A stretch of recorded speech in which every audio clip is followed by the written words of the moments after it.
शहर से दूर एक छोटे से टाउन में बने इस घर में एक दिन डॉक्टर लुइस अपनी वाइफ रेचल, दो बच्चे एली और गेज और अपने पालतू बिल्ले चर्च के साथ रहने के लिए आता है। अगले दिन लुइस के काम पर जाने के बाद रेचल और एली घर की साफ सफाई में लगी होती है। तभी उन्हें नगाड़े बजने की आवाज सुनाई देती है। वो दोनों जंगल की तरफ आती है जहां कुछ बच्चे एक मरे हुए कुत्ते का जुलूस निकाल रहे थे। ये बहुत अजीब चीज थी जो माँ और बेटी को बिल्कुल समझ नहीं आती। दोनों घर वापस आती है। रेचल घर के काम में बिजी हो जाती है, लेकिन एली अभी भी उस जुलूस के बारे में ही सोच रही थी। वो अपनी माँ को बिन बताए जंगल की तरफ भागती है। कुछ दूर चलने के बाद एली को पेड़ पर लगा एक साइन बोर्ड दिखता है जिस पर लिखा था पालतू जानवरों का कब्रिस्तान। एली देखती है यहाँ बहुत से जानवरों की कब्रें बनी हुई है। वो वहाँ घूम ही रही होती है। तभी एक बूढ़ा आदमी वहाँ पर आता है जो अपना नाम जड बताता है। वो एली से बात कर ही रहा होता है। तभी रेचल वहाँ पर आती है और एली को अपने साथ ले जाती है। एक दिन हॉस्पिटल में विक्टर नाम के एक पेशेंट को लाया जाता है जिसका बहुत बुरी तरह से एक्सीडेंट हुआ था। लुइस विक्टर को बचाने की पूरी कोशिश करता है, लेकिन विक्टर दम तोड़ देता है। तभी कमरे की लाइट्स फ्लैक्चुएट होने लगती है और एकदम से विक्टर उठ जाता है, जिसे देखकर लुइस बुरी तरह से कांप जाता है। विक्टर कहता है कभी उस बैरियर को टूटने मत देना। तभी कमरे में एक डॉक्टर आती है और लुइस देखता है कि विक्टर मरा पड़ा है। उसे समझ नहीं आता ये सच था या उसका वहम। इसी तरह कुछ दिन गुजर जाते हैं। एक रात सोते वक्त लुइस को कुछ अजीब सी आहट सुनाई देती है। वो उठकर खिड़की से बाहर देखता है। तभी पीछे से उसे विक्टर की आवाज आती है जो उसे अपने साथ चलने को कहता है। लुइस विक्टर के पीछे पीछे जाने लगता है। वो लुइस को जानवरों के कब्रिस्तान में लेकर आता है और कहता है यहाँ कभी मत आना, यहाँ आत्माएं भटकती है। वो इतनी जोर से चिल्लाता है कि लुइस की आंख खुल जाती है। उसे लगता है ये सिर्फ एक डरावना सपना था, लेकिन जैसे ही वो बेड से उठने लगता है वो देखता है कि उसके पैरों पर मिट्टी लगी हुई है। लुइस को कुछ भी समझ नहीं आता ये हो क्या रहा है। इसके कुछ दिनों बाद हैलोवीन पर लुइस का पड़ोसी जड इशारे से लुइस को अपने पास बुलाता है और सड़क के किनारे मरे पड़े उनके बिल्ले को दिखाता है जिसको किसी ट्रक ने बड़ी बेरहमी से कुचल दिया था। लुइस नहीं चाहता कि ये बात उसकी बेटी को पता चले, इसलिए वो जड के साथ मिलकर चर्च को जानवरों के कब्रिस्तान में दफनाने आता है। लेकिन जब लुइस चर्च के लिए गड्ढा खोदने लगता है तो जड उसे रोक देता है और अपने पीछे चलने को कहता है। लुइस को कुछ समझ नहीं आता कि जड आखिर उसे कहाँ ले जाना चाहता है। काफी दूर चलने के बाद जड उसे एक प्राचीन कब्रिस्तान में लेकर आता है और कहता है कि यहाँ चर्च को दफनाओ। लुइस बिना कोई सवाल किए चर्च को वहां दफना देता है और घर आने के बाद लुइस रेचल से कहता है कि हमें एली को बताना होगा कि चर्च कहीं चला गया है। और यही बात वो अगली सुबह एली से कहते हैं, लेकिन एली कहती है ऐसा कुछ नहीं है। कल रात मैंने उसको खिड़की के बाहर देखा था और अब वो सामने अलमारी में है। लुइस अलमारी की तरफ बढ़ता है। यहाँ सच में चर्च बैठा हुआ था, लेकिन वो बहुत खूंखार लग रहा था। लुइस जड के पास आता है और उससे कहता है कि बिल्ला जिंदा हो गया। जड कहता है ये तो अच्छी बात है ना, अब तुम्हें अपनी बेटी से झूठ नहीं बोलना पड़ेगा। लुइस कहता है वो जिंदा कैसे हो सकता है। जड कहता है मैं नहीं जानता, बस इतना समझ लो दुनिया में कुछ ऐसी जगहें हैं जो बहुत प्राचीन है। जहां हमने बिल्ले को दफनाया वो एक रहस्यमयी जगह है। वहां क्या होता है पता नहीं, पर अब तुम्हारा बिल्ला जिंदा है। लेकिन चर्च अब पहले जैसा बिल्कुल नहीं था। एक रात वो एक चिड़िया को बड़ी बेरहमी से मारकर खाने लगता है। ये देखकर लुइस और रेचल डर जाते हैं। लुइस उसे उठाकर पिंजरे में बंद करने के लिए ले जाने लगता है, लेकिन वो लुइस को पंजा मारकर वहां से भागता हुआ बेसमेंट में आता है। लुइस उसके पीछे नीचे आता है जहां उसको कुछ आवाजें सुनाई देती है। वो सामने बने कमरे में जाता है और सीधा कब्रिस्तान पहुंच जाता है, जहां उसे एक बार फिर से विक्टर दिखता है जो लुइस से कहता है कि तुम्हारा और तुम्हारे परिवार का अंत नजदीक है।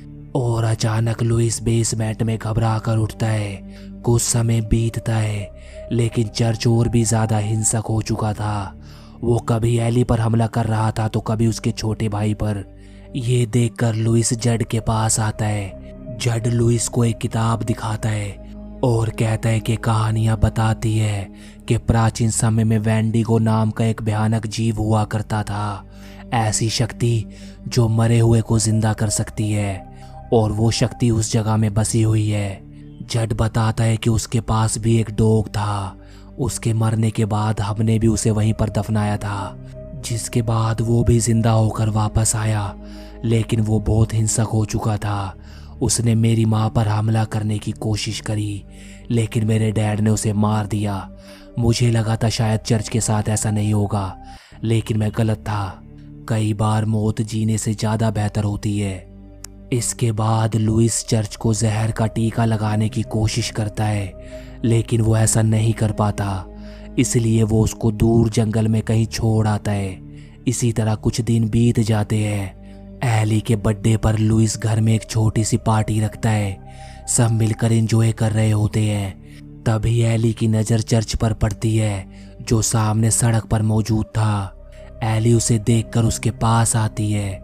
गेज भी अपनी बहन को देखकर उसके पास जाने लगता है।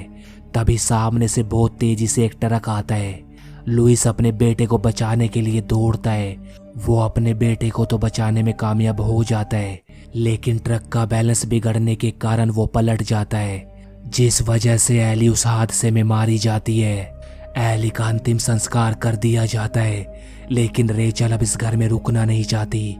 लुइस अपने बेटे और पत्नी को उसके मॉम डैड के साथ भेज देता है और अपना काम खत्म करने के लिए कुछ दिन वहीं रुक जाता है। रात को लुइस जड के पास आता है। जड पूछता है कि वो अपने परिवार के साथ क्यों नहीं गया। लुइस कहता है हॉस्पिटल में कुछ काम है, जिसके बाद मैं भी चला जाऊंगा।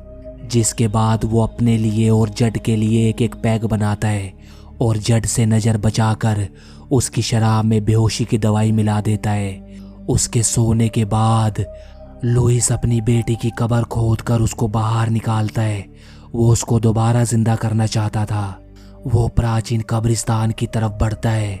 तभी विक्टर उसे वहां पर दिखता है।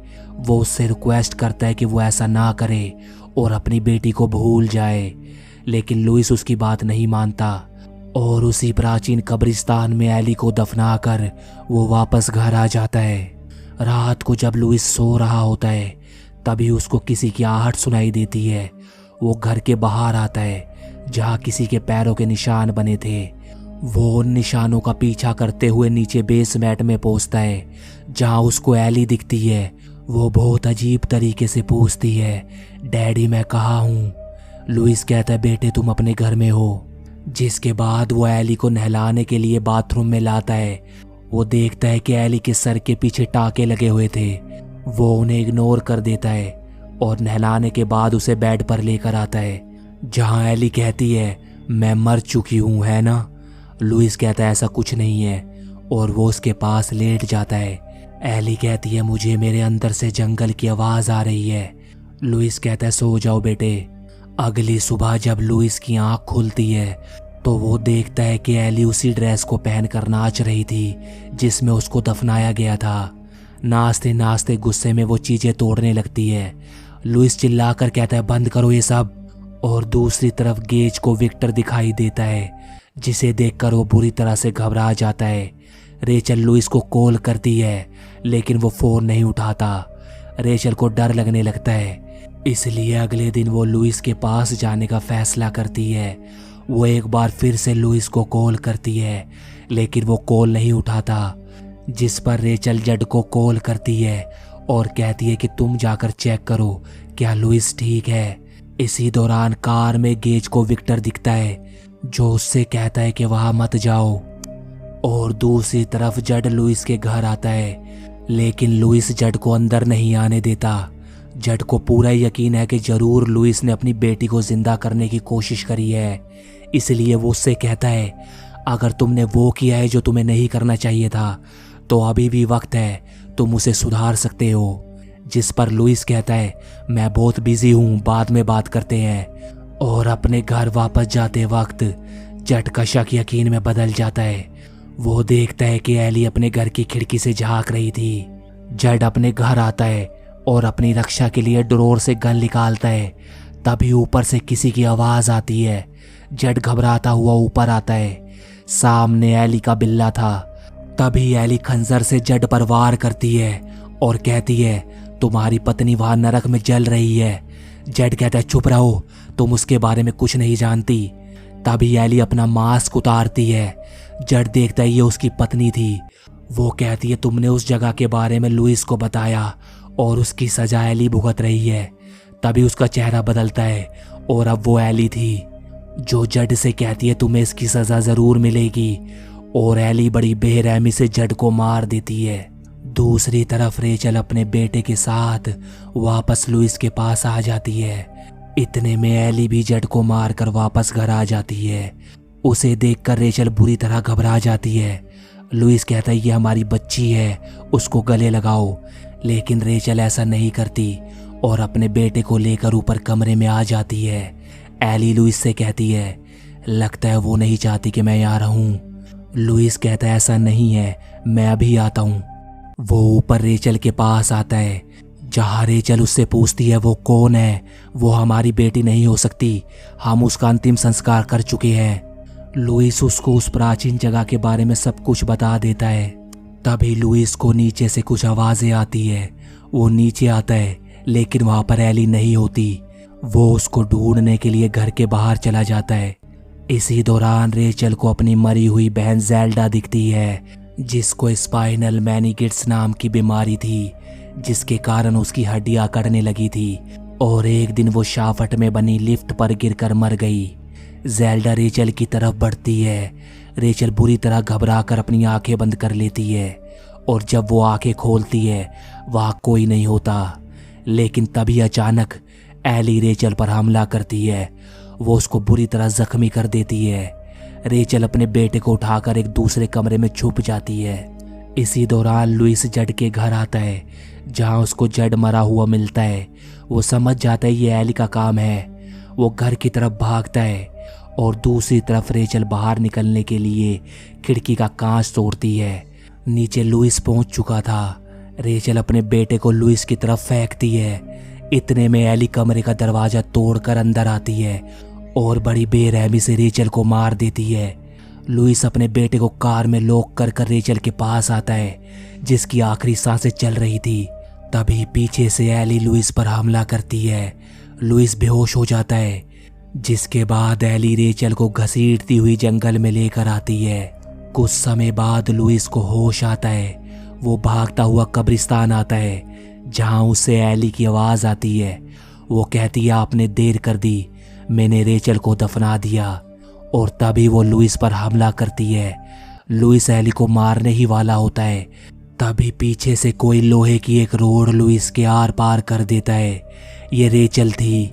लुइस मारा जाता है।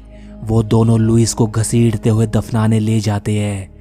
थोड़ी देर बाद लुइस का घर जलता हुआ दिखता है, जिसको गेस कार में बैठा देख रहा था। वो घर लुइस ने ही जलाया था। अब मरने की बारी गेस की थी। लुइस अपने परिवार के साथ कार के पास आता है और कार का दरवाज़ा खोलता है। और यही होता है इस कहानी का अंत।